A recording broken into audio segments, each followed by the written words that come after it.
and welcome back to my channel. I am Mika, and today we are going to be going over some childhood books that I reread recently. You've seen my last video, the one where I hauled a bunch of books from thrifting from Akari. You would have seen that I picked up a lot of Fear Street books by R.L. Stine. I did read R.L. Stine's Fear Street back in like middle school and high school, and I had been curious to see if they stand up to the test of time. Is it going to be still some books that I enjoy today? It's a series that I want to do in the future. I have a bunch of series and authors and books that I've read back in middle school, high school, some even elementary school, that I would like to see if there's still something that I enjoy.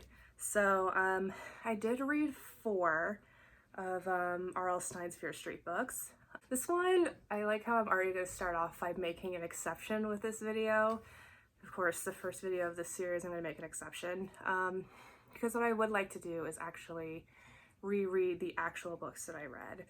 The Fear Street series from R.L. Stine is so vast, like it's humongous. And I didn't actually get any of the books from this lot that I have previously read. I don't even remember which ones I have previously read.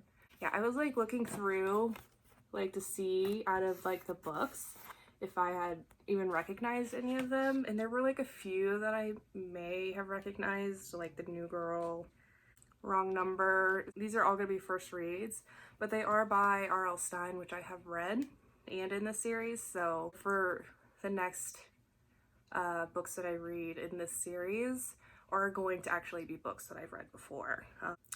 I don't know if I want to say which ones that I'm planning on doing for this series. I guess I can name a few because I have quite a few in mind, but I do want to reread Hunger Games because I haven't read that since high school.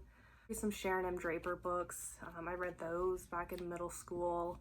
Series of Unfortunate Events, which is one that I read in elementary school. So those are just a few series and authors that I do want to revisit and see how I still like them, because those were some of my favorite books back in the day.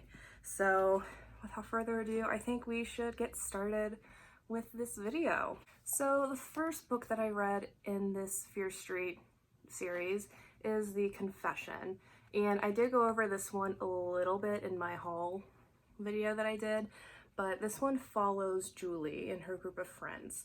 And in their group of friends is this guy named Al, and he used to be really good friends with them, but he is blackmailing them. He has a bunch of dirt on all of them. He's like, hey, if you don't let me borrow your car, I'm going to tell your parents and the school that you cheated on this test. He actually ends up bringing like the car like back completely busted. So the friends are just kind of tired of him. They don't want to deal with him anymore. And all of the friends except for Al end up going to the roller rink. They go out through the back alley, and Julie, she finds someone laying down on the ground, not moving. And as she gets closer, she realizes it's Al, and he's dead. They go to after the funeral, and it's the group of friends. They meet at, I can't remember whose house it's at, but their friend Sandy ends up confessing to the murder, and he tells them that, like, you know, you guys got to keep my secret. Like, I am entrusting this with you. And everyone's like, why? Like, why would you do this? Like, we don't want to keep this secret. So they start, there's a detective that goes around, start asking questions, you know, trying to figure out what happened to Al. Obviously it was a murder, and he's trying to figure out who did it. And you know, Julie and some of the friends are having to like lie to the detective. And Sandy starts following them around, and they just start seeing him like behind bushes after like the detective comes by to like question them. And it's kind of about that and them trying to navigate and just the stress of having to keep the secret. And like Sandy and his girlfriend start changing like their attitudes towards them, and a bunch of drama is in this book with that. But yeah, I enjoyed this one. Very 90s. Like, you could just tell that it was like written in the 90s. It was very dramatic, but I did enjoy it as my first book into rereading this. I can see the appeal for younger audiences. This is definitely, I think, a very good introduction to the horror genre, And actually, I believe this was my introduction to the horror genre back in middle school and high school, early high school. So I think this is a good one, and they're super short. This one breaks right at 150 pages. Most of them are about 150. This is a very good first one to read. Second book that I read was Heart of the Hunter. Yeah, that's what it was called, by R.L. Stine. This one takes place in like 1792 or something, like the late 1700s. And it follows Jamie Fear, F-I-E-R, and his family. It doesn't quite say if this family is related to the actual Fear family, like F-E-A-R. But it was kind of something that I thought about after. I was like, oh, maybe this is like the beginning of the Fear family. I'm not too entirely sure. It doesn't really go into that. But there is a curse on this family, or at least that's what everyone thinks there is. And they're on this caravan. They are starting to have a lot of troubles, like wagons are breaking down and all that. And everyone overhears the mom start talking about, like, you know, the curse is getting to us. We're never gonna be able to escape it. And so the rest of the caravan hears that, and they're wanting to, like, you know, you guys gotta go. Like, my cat's visiting. You guys wanna meet my cat? This is Ollie. This is my Ollie. He's my little baby. Thank you. But yeah, anyway, so family has a curse. And the mom dies, the father dies as well, and Jamie's just kind of left on his own. And he ends up being surrounded by these people. They're obviously in like Native American territory and taken by the Shawnee tribe. And so he's taken by them, and then he has to prove himself to the Shawnee tribe that he's worthy of pretty much staying alive. And they're having some problems with finding buffalo. And they say, you know, if you can find buffalo for us, then we'll let you live and you can join us. And so he's trying to find the buffalo, and he can't find them. And then there's this girl in town named Whispering Wind, and Jamie is pretty much like, he falls in love with her at first sight, but she wants nothing to do with him. He isn't worthy for her love, and she's like making this marriage blanket, and he wants it, and she's like, no. So it's a deal with this medicine woman. Her name's like Withering Woman, I believe. And she makes a deal with him that he can find the buffalo, as well as have the heart of this girl that he wants. He has to drink this blood and become a werewolf every full moon. So he's like, yeah, sure, whatever. And so he drinks it. And yeah, he becomes a wolf, and he ends up finding buffalo. So they let him live, and then of course, the girl that he likes is like, oh, here, have my blanket, you know, we're good, and they get married and all that. What I didn't mention is the medicine woman was like, but the catch is also, like, you get to be a wolf, but also if your true love catches you being a wolf, you will stay a wolf all the time, like forever, like not just full moon, like you're just gonna be a wolf forever. He doesn't want Whispering Wind to catch him while being a wolf, and so that causes some problems during the full moons, and you know, he gets into a bunch of trouble with that and trying to keep that a secret. So I did really enjoy this one. This is actually my favorite one out of all of them. It's not really to say too much. I think I gave this one 3 stars. I gave The Confession 2 stars. But yeah, this one was a 3 for me, maybe a little over a 3. But yeah, this was my favorite one out of all of them. I really enjoy the characters. I wasn't a fan of like the insta love, but that is something that we see in a lot of these Fear Street books. It is a lot of insta love. But I still really enjoyed it. Kind of guessed the twist at the end, but it was still fun, you know, to see that journey. So it's like, it's not the result, it's the journey that really matters. And I guessed it with The Confession too. I guessed the twist in that one. But this one was definitely a more enjoyable one to read, even though I knew how it was going to end pretty much. It was still fun. Alright, so the third one that I read, and was by far probably one of the worst things I have ever read, was the first Scream. And this is the #1 in the Fear Park saga, I guess, because Fear Street does have a bunch of like sub-series that they do, or that R.L. Stine does. And yeah, I was so close to DNFing this book. I've only DNF'd one other book before, because usually I just stick it out. And I think I had like 40 pages left, and I was like, I don't know if I can do this anymore. But I stuck through it and I read it. So this book starts in like 1935. It has 3 parts, although I don't understand why part 1 and 2 were separate. They should have just been part 1. It starts in 1935, and it follows Robin Fear and Nicholas Fear. Robin is the son, Nicholas is the dad. He's also into some sorcery, so he has some powers. So they are part of the Fear family.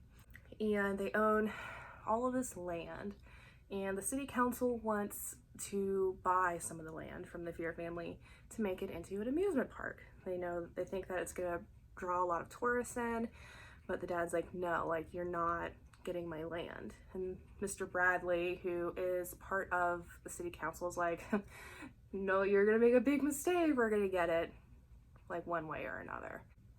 You wanted the easy way or the hard way. Also have 2 other characters, Megan, I don't remember her last name, and then Richard Bradley, who is Mr. Bradley's son. And they are a couple, but Megan is drawn to Robin for some reason. It's another case of insta-love, but it makes absolutely no sense. And Richard like catches them together just like talking, and he ends up beating Robin up, but Megan is still like with Richard, and this whole entire book was a mess. So Mr. Bradley ends up in the woods one day, and I think he's like zoning areas that he wants his amusement park to go. And all of a sudden, skin starts burning off, and all that's left is his bones. And Megan and Richard find him because that's their secret spot that they go to like make out or something. I don't remember, but they find him, and you obviously know that it was Nicholas Fear's doing because he's into sorcery. Nicholas is probably like, ooh, this is all I have to do, and they're gonna leave it alone. But then the city council just ends up still voting to take the land and building it in Mr. Bradley's honor. And they want to give teens jobs, and so they allow the teens to help clear out the land and like hack at the stumps for like $1 an hour or something like that. Maybe not even $1. They're all there. Megan invites Robin, and Robin has been having family issues with his dad, so he's like, yeah, I'm gonna go do it, and like, yeah, like, stick it to him. And Richard gets there, and he starts just swinging an axe at Robin, and someone is trying to break it up, and he ends up getting axed, and then pretty much all of the teenagers get like possessed, and they start just hacking each other to pieces. But Robin, Megan get out of it. So, and obviously we know that this is another part of Nicholas's scheme, and it actually turns out that Robin's a part of it. And it like jumps forward to present day. This is part 3, building a park there after like 60 years. Things are happening that's wrong, and they want to like remember that horrible night by having a reenactment, but of course things go wrong, all that. I didn't want to, and it's not even like spoilery because I don't even care if I'm spoiling this. Just don't read this. It's horrible. Yeah, this is the worst, obviously, like Fear Street book that I've read, but this is also probably one of the worst books I've ever read. The book was just a complete mess. I feel like this could have been so much better than what it was. Like, it definitely had a good premise to it, but just the relationships made no sense. Megan was like pawning after Robin, but still wanting to be with Richard. It was really bad, and it just made me feel like R.L. Stine just had to get something out there written. Didn't really matter like if it was good or bad. And as is part of a series, I will not be continuing. Oh yeah, did not like it. So the final book that I read in this little Fear Street reread is Party Summer. So I originally wanted to pick up a different book, Bad Dreams, but I remembered reading a Fear Street book about like the beach in like a summer, so I thought I had read this one back then, but I got through like the first 2 pages and I was like, yeah, no, I have not read this one, because I would have remembered this one definitely. This one follows a group of friends, Carrie, Jan, Eric, and Craig. And Jan is into, I don't know if she's like really into the cult, but she does practice witchcraft. She believes in ghosts and that, so that's where we start off at. But I'll get invited to go to this private island for the summer and work at this hotel. And is it Jan's aunt? I think it might be, it's either Jan or Carrie's. I think it's Jan's aunt invites them. And so, kind of like bad omens, just trying to keep them away. And like the aunt, she falls ill, so she has to stay. They're like, oh, well, maybe we shouldn't go, but they still go. And when they get there, they realize that the place is just completely deserted. It's like, oh, maybe this is like another bad omen. But they're like, no, it's gonna be great. And so they get there and they realize that the hotel's just closed for a little bit because they needed some renovations done. So the owner, Simon Fear, because yes, it's a fear, yay, I think it's a fear. Yeah, it's a fear. It's like Simon Fear the Third or something. Owns the hotel and offers them to stay and work, and then, because I think all of his workers ended up leaving. So, and then we also have a creepy like servant named Martin, and he tells them right away, like, you need to leave, like, this is not the place for you. And Jan's like, oh, why is this? Are there ghosts? Like, what's going on here? So they stay and they end up working. They start hearing like sounds at night, and they think they're seeing people and like ghosts, and they find like these hidden tunnels that are like mazes, and they find like these rooms that have like ectoplasm in it, or bones, skulls, that kind of stuff. And there's also Simon's brother, Edward, who like the complete opposite of Simon, and he's just really creepy, whereas Simon is like cool and collected. He wants to get to know the kids, where Edward is like just sulking along and never really comes out. One night, I think it's Carrie, she finds like Simon's room and she hears like a voice in there, like a woman's voice, and she's like, this isn't anyone that I know, like I don't recognize this voice, who is this? A woman's like, no, you can't have this party here, like we can't do a party. And it's like, party? What party? So she's like, what is this party they're talking about? And then Edward invites them to a party, but the party is not what they think it is. And I'm going to leave it at that because I don't want to spoil it, because whereas like all of the other ones, I didn't really guess the twist in the first screen because that book was a mess. I had no idea where it was going. But with the first one, for the first two, The Confession and Heart of the Hunter, I guess the twist. This one I did not. This went in like a completely different direction than I thought it was going to go. This one was like a little bit more boring than the other ones. It's actually pretty long too. Well, not long, but longer than the others. Yeah, it's 215 pages. Oh, I had my bookmark in there. This is 215 pages, so this is the longest one that I read, and more developed than the other ones, but I guess because the length kind of helped with that. It wasn't as cheesy as the other ones too. It didn't feel like, you know how I said that the confession felt very 90s. This one didn't really. And I felt like the romance was a little bit more fleshed out in this. It wasn't quite insta-love. I also felt that the romance was completely unnecessary in it. They could have just completely left it out and just had it about this group of friends, and it would have been fine. So that's my thoughts on that. So now to just talk about my thoughts for it overall. My favorite one that I read was Heart of the Hunter. And this one, and my least favorite one was The First Scream, which I do not have next to me because I did throw it across the room because it's like trash. I did enjoy them for what they were. I wasn't really expecting much going into them because I knew they were short, but also they were more like for younger audiences. But like I had said, I think it was with The Confession, that I do think that they are really good introduction books to like the horror genre for younger audiences. Yeah, I think it really was my introduction to the horror genre, and I was actually reading Pet Sematary at the same time as these, and I just had to put Pet Sematary like off to the side. I think it was like right when I was reading The First Scream was when I had put Pet Sematary off to the side, because I didn't want to be reading horror books from two different authors and letting it like affect my judgments, I guess you could say. but I think they are really good for younger audiences. I do plan on reading the ones that I do have.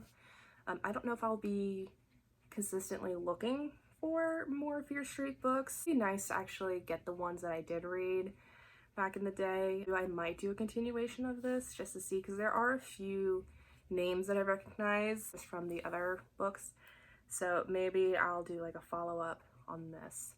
But this is the first episode of this rereading books from my childhood series, and I hope you guys enjoyed it. I have so many other books for this series that I want to do, as well as some other series, and I hope you guys enjoy this video. Please give it a thumbs up, a like, and subscribe. And I did make a Twitter, so I will post that down below, as well as my Goodreads if you want to friend me on there and follow and see what I'm currently reading and all of that fun stuff. But yeah, thank you guys so much for watching. I'll see you in the next one. Bye!